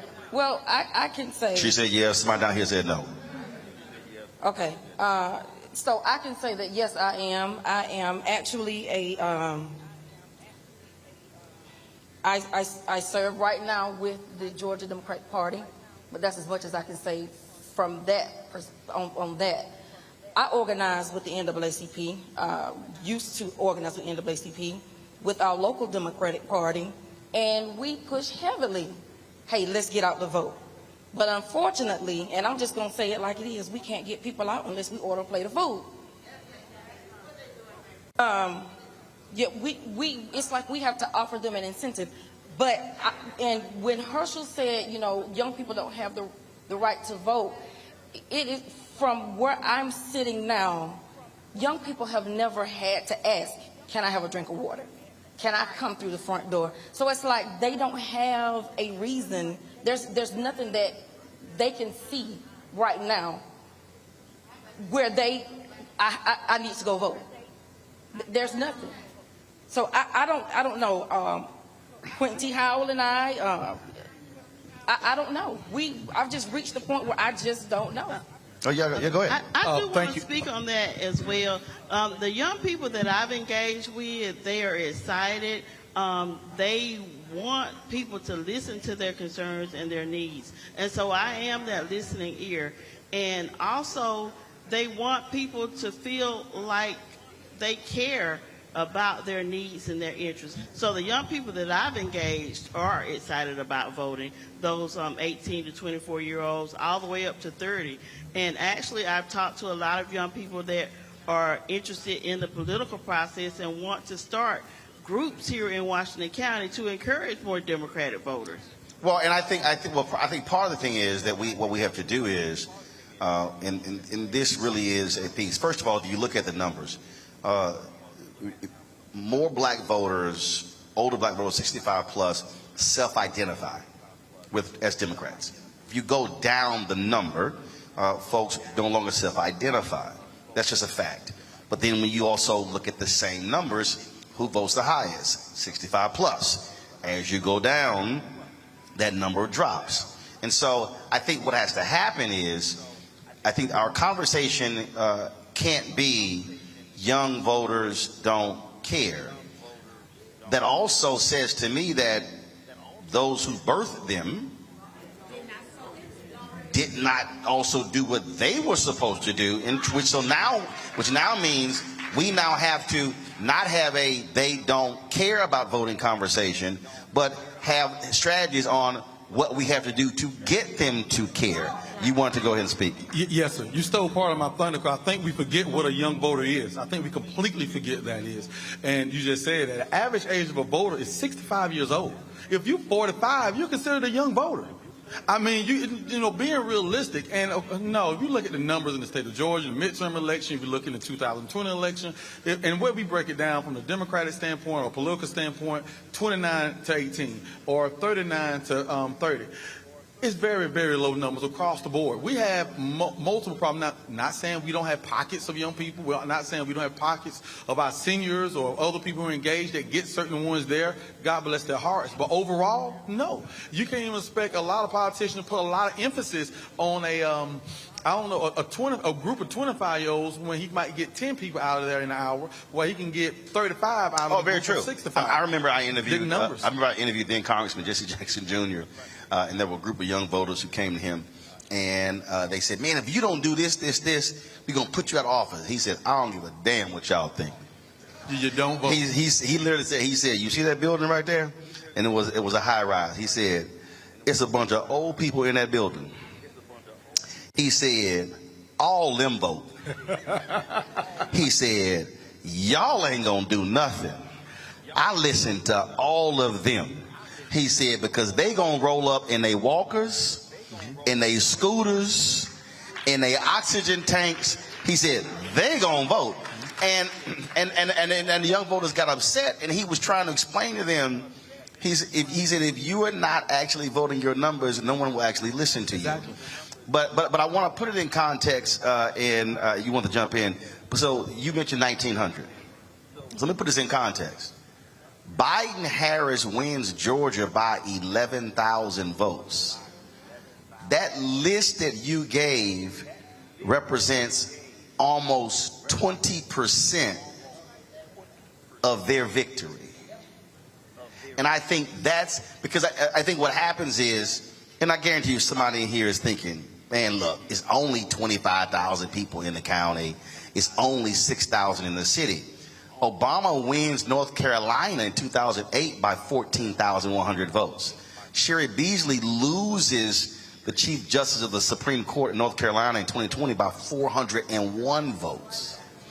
And so I think what we have to do is we have to literally, I think, have citizenship training classes.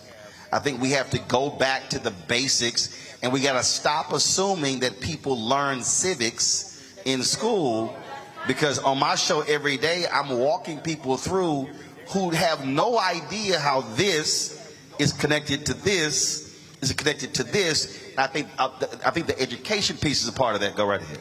I think the conversation, like you said, it can't be that they don't vote or that they're not energized to vote, because if you pay attention to the political landscape, it's changing because people from my age demographic are actually going out to vote. So it's not that we're not excited. I think the conversation has to go from why aren't you voting to what aren't we hearing? Because a lot of times we vote and our issues don't matter. When you say that we haven't experienced dogs being sicked on us or things like that, we haven't experienced physical violence on that level at all. But what we have experienced was the abortion ban in Georgia. That affected people like us, especially young black women who look like me. So gun violence, we've been affected by a lot of different things, so we don't have to get dogs to be sicked on us for us to understand that there's a problem in Georgia. We know that there's a problem in Georgia, but until we can figure out how to reach young people, because right now the education system is trash in Georgia. It is. We are not. Georgia used to. When I was in school, at least, my school used to be one of the top schools in Georgia. It has went down to one of the bottom. And that's because the education system in Georgia is lacking. We don't learn things in school. So when you fault us for not understanding what it means to vote, because we see our grandmas voting, we see our mothers voting, we see our fathers voting, our uncles and our cousins, and nothing changes for our community. So now we're not saying that we don't want to vote. What we are saying is, how can we make sure that our vote is impactful? And we have not been able to see that yet. So as we can until we can understand what our impact is, then we'll really hit the polls. But we're having those conversations. Those people that they talk about on the corner, Peanut and them on the corner, they're having these conversations. They're talking about Warnock and Herschel. They're doing these things. So it's not that people aren't talking about it. It's not that people aren't energized. It's just that we don't understand, or we don't see the impact that we're trying to make. Yep. Hold tight 1 second. I'm going to go to the break. I'm going to come back to you, and when we come back from the break. Folks, we're here in Sandersville, Georgia. We're going to take a break right now. Yeah, y'all get these microphones straight. And do me a favor, y'all watching on YouTube, Twitch, Black Star Network, Instagram, hit that like button, share button. A lot of y'all comment on YouTube right now, but you ain't hitting the like button. We come back. We should easily be at 1,500 likes, so do that right now. And so don't forget, download the Black Star Network app.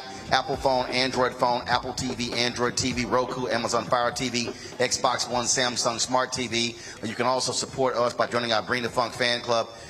Senior check and money orders to P.O. Box 57196, Washington, D.C. 20037-0196. Cash App, $RM Unfiltered. PayPal is R Martin Unfiltered.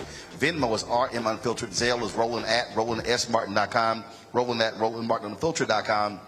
And you can also get a copy of my book, White Fear, How the Browning of America is Making White Folks Lose Their Minds. Available at all bookstores. Download it on Audible. And you can also order through your favorite black bookstore. We'll be right back.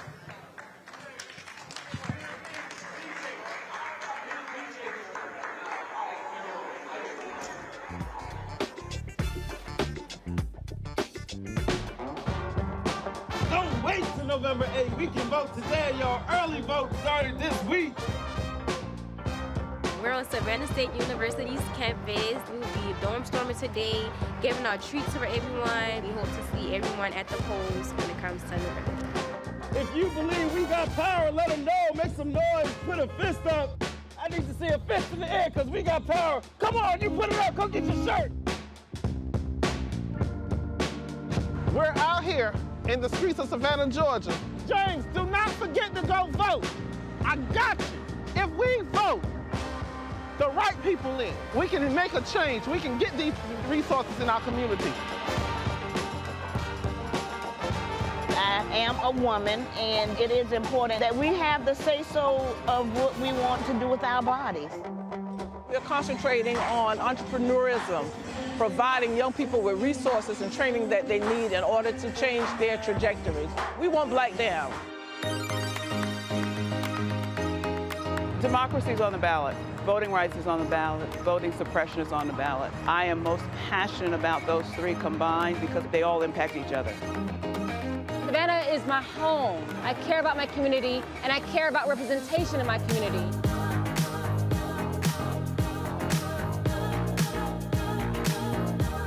Our voices are still going to be heard no matter what kind of obstacles try to come up against us to stop us from voting. We're still going to be standing our ground.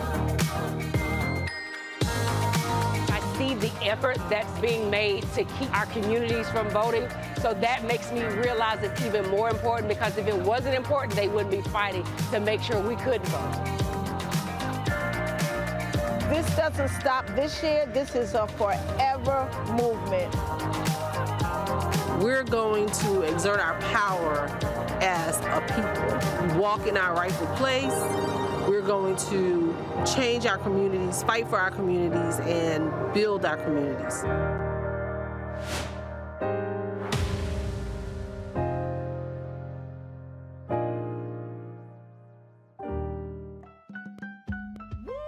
We're all impacted by the culture, whether we know it or not. From politics to music and entertainment, it's a huge part of our lives, and we're going to talk about it every day right here on The Culture with me, Faraji Muhammad, only on the Black Star Network.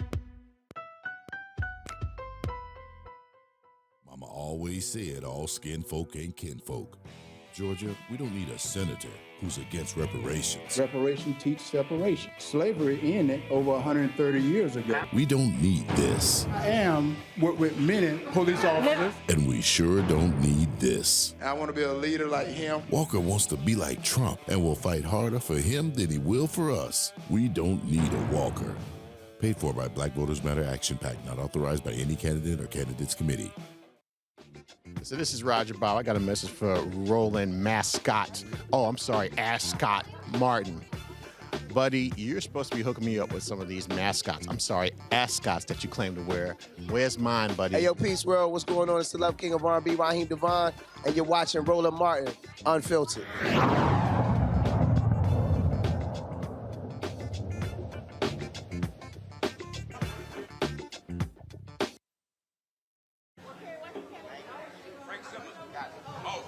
All right, folks, welcome back to Sandersville, Georgia. We're talking about this runoff election going on. We were having a conversation before the break about, again, how do we engage African-American voters, especially young voters, walking them through the issues. Senator, you want to comment? Go right ahead. And then I'm going to go to Christy next, right? Gotcha. Go ahead. is history. When we had segregated schools, black history was taught in the school. You knew what happened during the civil rights movement.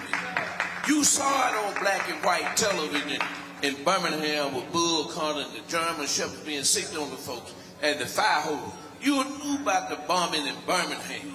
And then a lot of black parents took the hands of their kids when they voted and took them with them to vote. See, these young kids don't know anything about black and white on the bathroom door. They don't know nothing about Woolworth. You could go to the back, but you couldn't go through the front door to get nothing to eat and sit at the counter. I remember that. I remember that. And so when we talk about it, when they integrated school, that's where they came up with this CRT, critical race theory. There ain't no race theory. It's about history. What happened to your folks back during the day when they were trying to get the privilege to vote? Because it is a privilege. You commit a felony, you can't vote. And so what happens is, it's not being taught. You got young folks who have parents who might not be 9 or 8 years older than them. But okay. I get what someone hasn't gone through. But the fact of the matter is, I didn't. My nieces and nephews didn't. So what we can't do is say, well, they didn't go through. We have to deal with the reality, what's today. And so what I'm saying is, how do we do that? Because, I'm going by numbers. Black people are 51% of the county, and only 48% of the folk who voted were black, and whites voted at 49%. So blacks represent more of the county, but voted less. Christy. So, in reference to what Senator Lucas was saying, the first note that I just wrote down, I remember going voting with my father when there was a curtain, when there was a flip card, when you had to punch the holes in. My father took me to vote with him. That's where I learned voting, and I learned the importance of voting, listening to conversations amongst my aunts and listening to conversations amongst my family members. And so that's where the seed was planted in me. Yes, it's true. A lot of the young people now do not know, they don't know about the dogs that were being sick because a lot of it isn't taught in schools. I agree with you with our, a lot of stuff is being written out of our history and it's not being taught in schools. But I think that that's where, as parents, we have the responsibility. If the school isn't going to teach them, then we have to teach them. My children know that every time I go to vote, they go to vote with me. They look at the ballot with me. And so we can't keep putting it on, our kids don't know because the school isn't teaching them or whatever. We see that. So we have to be the ones to direct our children and to let them know. And even though, I remember seeing the images, I remember seeing the marches in Forsyth County with Hosea, and I remember Hosea Williams. Hosea Williams, thank you. I remember seeing those. I remember having family members go there. So those type of experiences register with me. I've seen the struggles of my community and my aunts and my uncles or whatnot. But our children this day, I've seen, and I was telling Miss Tabitha and Miss Cassandra, I've seen both sides of this. I've seen the young people that are gung-ho about it, and I've seen the young people that want to be far away from it. And we have got to find a way to bridge that gap.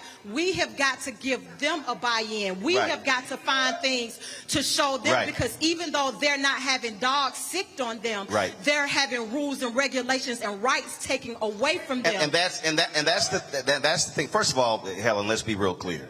Okay, when we talk about who doesn't vote, it is not young black people don't vote. It's young black people, it's middle-aged black people, and it's older black people. So if you dissect that 52% that didn't vote, I can guarantee you're going to find folk in there 18 and up all the way through the 60s and 70s who didn't vote. I still believe that what is required is what I always call connecting the dots. When I meet someone and they say, man, I don't care about voting, I don't go through, oh, somebody died for your right to vote. I say, first of all, what do you care about? And then when they typically tell me that, I then walk them through, okay, this is how this race has an impact on what you care about. Again, the average person, we live and breathe this stuff, but the average person really has no clue how that state rep, state senator, county commissioner, city council member, school board member, congressional member, U.S. Senate member has an impact on their life. They like, man, look, they all the same. And Roland, let's just talk about numbers. The people that didn't vote in 2021, who were black people in the state of Georgia, were 1 million people. 1 million. And you said when? In the state of Georgia in 2021. So 1 million black people in Georgia who were eligible. Who were registered and eligible didn't show up at the polls. In 2020? 2021. Wow, 1 million. 1 million. And that, if you look at the numbers, they trend that way still. So it's not just young people. But my question is, how have we intentionally included young people in our work, in everything we do? How many of you have listened to what they say that is important to them, Roland? What issues matter to them? I can tell you they understood the connection in 2020 and 2021. Look at the Ahmaud Arbery situation. They saw that the criminal justice system doesn't work for them. But when Ahmaud Arbery was killed, the young people down in Brunswick made a difference. They got out the elected district attorney, got a new district attorney that decided to prosecute the white people that murdered him. So they understand the connection. What I tried to do is I tried to intentionally do everything in my organization, have young people, old people, and everybody in between working together. And I learned a lot from young people. I learned the lingo in the street because I didn't know the street language. When they talked about being off paper, I go like, no, you just need to fill out this voter registration. But they go like, no, Miss Butler, we don't mean that kind of off paper. We mean that we're convicted felons and we cannot register to vote. So it's teaching me something. But the critical part, what I've learned with most students that I've tried to get engaged in this process, not only do they not see the connection between the vote and their power, but they don't understand the process. They hear primary. Well, what does that mean? Okay, what does... And then also understanding what's a closed primary versus an open primary. Exactly. And then most attention is actually on the presidential races, obviously, because attention and money. And then what I'm constantly doing, of course, on our show is walking folks through presidential, senator, gubernatorial, state rep, state senate. And I remember in 2016 that was it. And also getting folk to understand that you don't have to love a candidate. Let's be real clear. There are a lot of Republicans right now who think Herschel Walker's a fool. And they've said it, but they're going to vote for him. Now, there's somebody watching who will say, that's dumb, doesn't make sense. No, they are understanding power. They understand power. And those who are in control have power. Those who don't have power. Folk are about to see this. Republicans now control the U.S. House. That means they are now committee chairs. They now can pass bills without even talking to Democrats because they now have the numbers. In this legislature, Republicans control this state, House, and Senate. Wasn't always the case. That's power. Who controls the governor's mansion? Power. And so I think a part of this process, I go back to, again, the citizenship training, is walking people through. Yes, you may have voted in the presidential election. There's an election next year. And then somebody goes, but dang, is another one next year? Yes. Well, the next year? Yes, because, again, federal, state, local. We have to walk people through this to understand. And I'm just saying, I'm not interested, because I can't keep looking at these numbers and go, you know, if we take that up 25%, 35, 40%, we can run the table. When you see here that 1 million, again, you're now talking about if 25% of the million black folks who didn't vote, you could run all statewide offices in the state. You can literally throw out the entire Republican leadership in the state if just 25% of those 1 million black people actually voted. Again, but I think that has to be taught. To walk people through that. Go ahead. Microphone, baby, microphone. Can't nobody hear you. The one thing that I'm gathering from that, it is not even about voting. The one thing that they have that, based on what you're saying, that we don't have is the fact that they're united. And we're not. We like you said, you don't have to like the candidate. Until we understand, like he said, we're stronger in numbers. But you do have to paint the picture of issues. Yeah. And that's what I'm saying. And if I know that somebody, actually, I'm gonna use an example. When Reince Priebus was the Republican National Committee chair, and he came to the Tom Joyner Morning Show, this is what I said. I said, Reince, don't come on the show waving your Republican flag. I said, it ain't gonna go well. I said, my suggestion to you is when you come on, you should come on with 4 or 5 issues that will be appealing to African Americans and talk about those issues. I said, now listen, when Tom and Sybil ask you about voter suppression, take the L, because you're gonna get your ass whooped. I said, just letting you know. I said, take the L. Don't try to fight it. Take the L. That's what I told him. He come on the show. He start waving the flag. I'm sitting on. I'm like, I told this fool, this ain't gonna work. Then when voter suppression came up, he tried to throw out voter fraud and just got destroyed. And when it was over, I remember Sean Spicer. He called me. I said, Sean, are y'all that dumb? I told you how to talk to black people. But y'all were too dumb and didn't listen. I said, I'm telling you. So the same thing.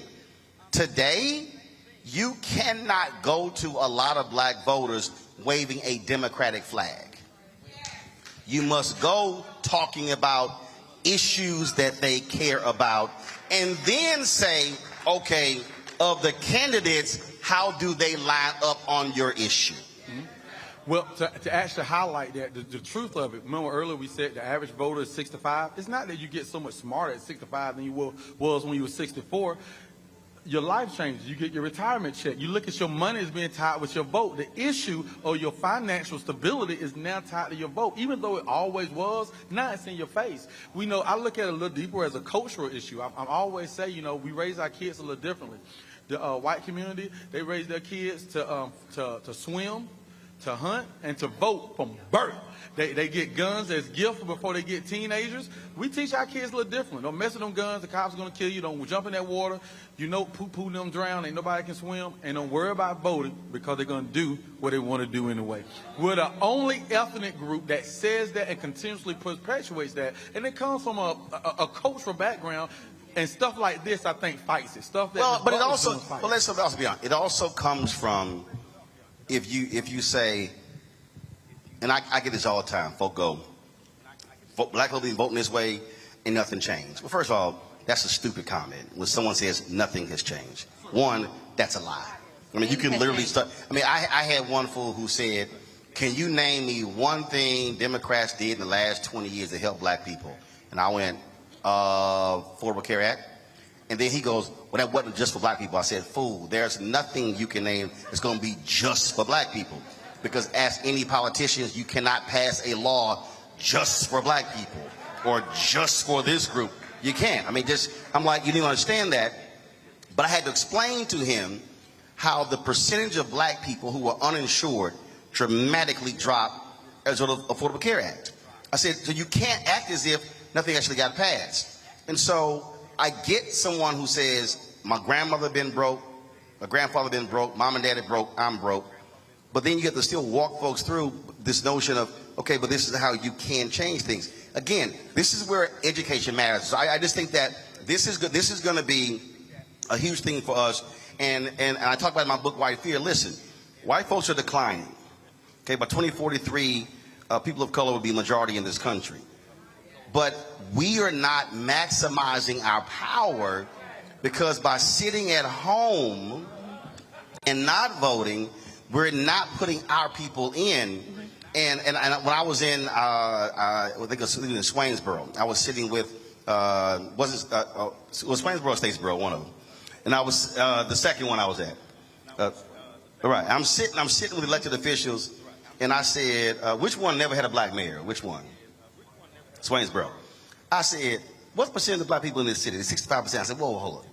How y'all got 65% black people in this city, and y'all ain't never had a black mayor? And so, same. Hold up, same thing here? What, in Sandersville? Hold up, stop, hold up. Sandersville is 60, what? Sandersville is 57% black, 61% black, and y'all never had a black mayor? How in the hell? I mean, the math ain't mathing. Go ahead. Y'all gonna make me cuss. Go ahead. Go ahead. I think the issue with when it comes out to people turning out to vote, I think we have to address certain things. Voter suppression is a real thing. I don't know if people have read SB 202, but there are a lot of things in there that they changed. One of the things that SB 202 that they changed is, one, the runoff period. It went from 9 weeks to 6 weeks, 9 weeks to 4 weeks. No. Hold on. I get all that. I'm talking about right now. I'm talking about in this city. I'm getting to that. I need, because I'm still trying to understand. If you're 60+% of the city, how ain't never been a black mayor? I need somebody to actually answer that question for me, because I'm confused. I'm sorry, go ahead. Hold on, go ahead. Go ahead. So when it comes to, like I said, I think oppression does tie into that, because a lot of people, you were just talking about how felons can't vote. That's not true. Felons can vote in the state of Georgia. As long as you are off papers, like you said, and you're not paying any fees, you can vote. As long as you're in your first offense and you're doing like a first offense class or something like that, you can vote, even if it is a felony. As a felon, you can vote. But if I don't know that. That's what I'm saying. We don't know that because, one, we're not taught that, and then two, they don't explicitly come out and say that. But I guarantee you on the other side, they're talking about it. I guarantee you on the other side, they know that. So in the same way we are talking about people aren't showing up, voter oppression is real, or voter suppression is real. Counties can decide how long they want their polling locations open. For the most part, most of them do 7 a.m. to 7 p.m. But they can do 9 to 5 if they choose at any point, and they don't have to. Hold up. But right there. Hold up. Wait. See, she said something again. I don't want to run past that. You said counties decide. Your board of elections in your county decide. And who picks the board of elections? The county commissioners. Who picks the county commissioners? The voters. But we don't also understand the process, like how you said earlier. We don't understand how one is connected to the other. Right. So it's easy to suppress people when they don't know. So when we don't have the info, it's easy to suppress them and tell us you can't vote. So my question. So hold up. Woosah. So now my question is, what is the apparatus? I don't want to hear nothing before today. What is the apparatus right now that's taking this mission on to say, by the next election, we want 48 to be 60? Who is doing it? I think we're all doing it collectively across the state of collectively in the city. I think it's a collective thing, because if you want to ask what apparatus or what one person or what one organization is doing, you can't say no. Actually, you can, because follow me here. I'm not talking about the state. See, here's how I operate. I operate going from macro to micro. I always say you cannot have a strong country without strong states. Strong states need strong cities. Cities need strong neighborhoods.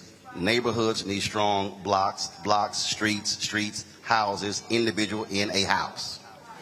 So if you're talking about building something, then there's a starting point. And so if you're talking about this city of 6,000 and a county of 25,000, what is the mobilizing entity that says, again, you said you had the list, 1,900, looking at the numbers. We know these people vote. They're in the 48%.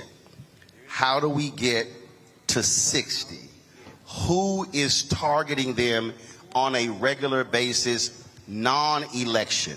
Because that's what we're talking about. Go ahead. That's what I want to know. I do want to answer that question. Go ahead. I am a member of organizations like the SCLC and about to join the NAACP here. But we've already started having meetings where we are actively looking at different African American members of the community so that we can find African Americans to run for these positions, like mayor. Go ahead, Commissioner Simmons. So you said that y'all are actively recruiting and training people to run for office. That's what I wanted to hear. Yes. That's what I wanted to hear. Go ahead. Contact us. Any person that's interested in running for mayor, city council, county commissioner, please contact us and contact Commissioner Simmons as well, because we are actively recruiting and training members to run for all these different local offices. So Helen, here's why I keep harping on this, and because I'm trying to get people to understand. Amen. When you control the levers of power, you control the money. So what happens is we're over here going, we don't have this. And then I go, who's in control? If we're in control, okay, so this is real basic. How many city council members are there? 5. Hold up. Is one black female, is one black male? Are these single member districts? Yes. Okay. All right. So that's 2. Is 5 people, right? Now, is it 5 council members and a mayor? Okay, so 4 districts, mayor pro tem and the mayor. Who votes? Mayor doesn't vote. Mayor pro tem. How do you become mayor pro tem? Elected. Is at large. Got it. So basically, if 5 people vote and 2 black right now, if you elect a mayor pro tem, you got majority, which means you control the money. That's what I'm talking about. And I think it's walking folk through. Christy, go ahead. But I just think that, again, if you don't control the money and you don't have the power, you're just having an empty conversation. Go ahead. And that's pretty much what I'm going to say. And you said something about maximizing our power, especially with us having numbers here. But I think one of the things, and I didn't find this out, until I ran, as far as us having the majority of the numbers, but a lot of times we aren't able to maximize our power because we don't realize the power that we actually have. And I think that one of the things that comes along with the voter suppression and oppression and different things like that is to keep us in this dark place to where we don't ask the questions and we don't fight for anything. We don't fight this law. We don't fight why this change is being made, because we don't realize we have the power.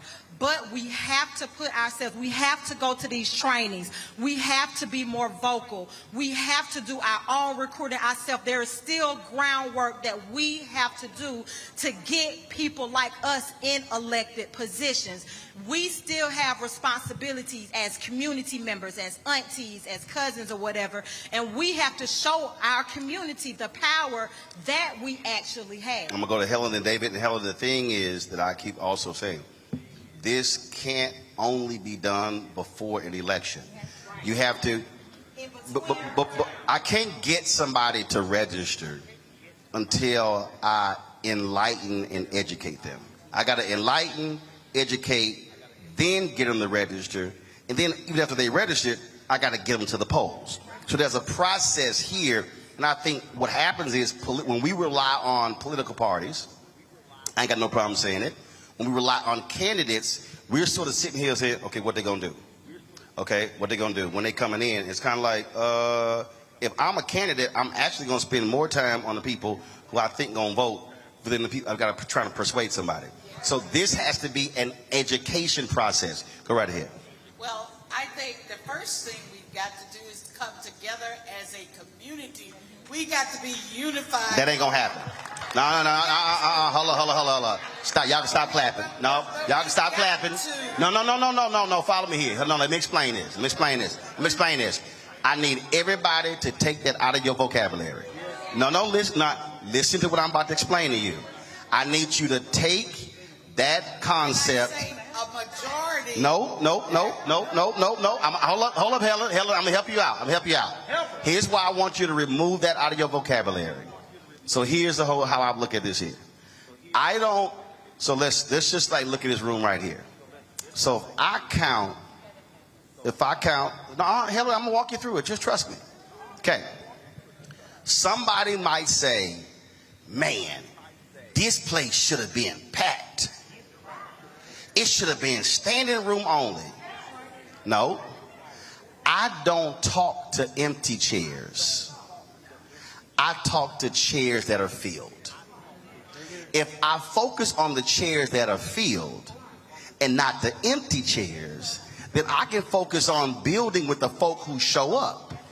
Now, if I counted the people in this room, I'm going to probably hit 80 to 100. If I have a meeting next month, all I'm going to say is I need each one of y'all to bring one person. Now the meeting next month is 200 people. And then I'm going to say, now I need each one of y'all to bring one person to the next meeting. And that means the next meeting is 400 people. Okay, let's say we have a fourth meeting and I just asked the 400 just to bring one. We now at 800. If you pull the numbers, you probably will have more people at your fourth meeting than who voted in your last mayoral election. So what happens is when we say we need to unify, what happens is that often means we're waiting for group consensus to gather. I ain't waiting on group consensus. But what I'm doing is I'm just using the basic building model, and because what happens is a lot of times we get frustrated when folk like, if we could be on the same page. I know we're not going to be on the same page. And I'm cool with that, and I've seen it. Because what I've said is, when the train leaves and you ain't on it, you better hop on when we come back. Because we're not going to slow down and wait on you. And so when I walk folks through there, they go, man, I ain't never thought about that. Because a lot of us do stop at, we need unity. A lot of us stop there and they go, well, we don't have it. I'm like, well, what you waiting on? Work with who shows up. That's all I'm saying. Because a lot of our people freeze in place by saying, man, I invited 20 people and 4 showed up. I'm like, well, work with the 4. You worried about the 16 who didn't show up. I have seen more black people stop, not even start something because they are so concerned that I had somebody who was selling books. They were like, I only sold 2 books. I said, how many you brought with you? Well, I brought 50. You go home 48? Is that less than you came with? They literally were like, what do you mean? I'm like, okay, you had 50. Now you got 48. Next time, maybe you're going to sell 5. They literally were upset because they didn't sell more than that. I'm like, you got to focus on what you just did. That's really what I mean, because a lot of us stop right there. That's what I mean. But Helen, go ahead with your point.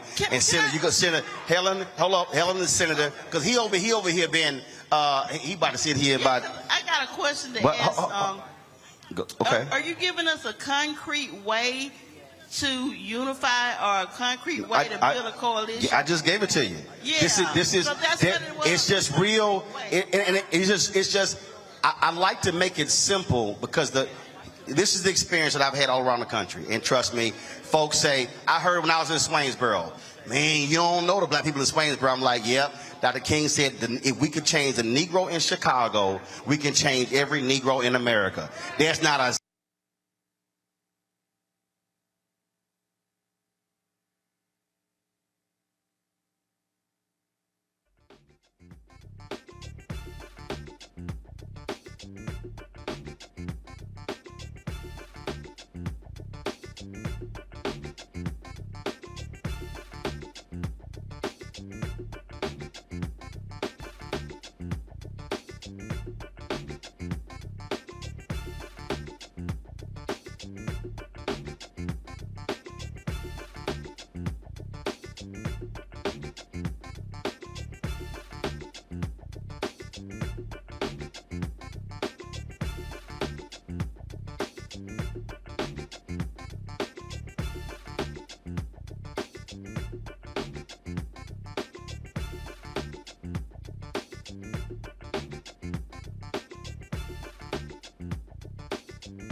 he took his campaign and turned it into an actual organization called Our Revolution.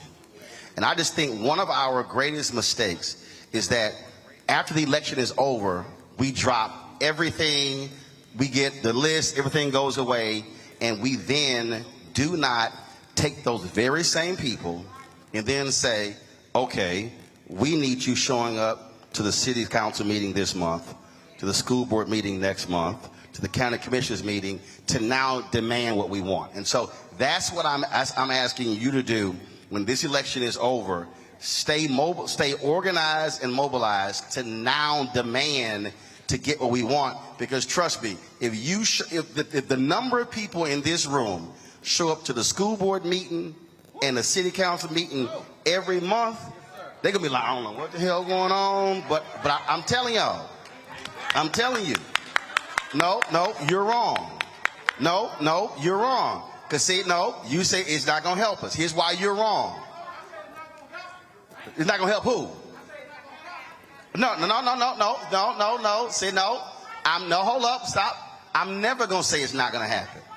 The reason I'm not going to say it's happened because here's the deal.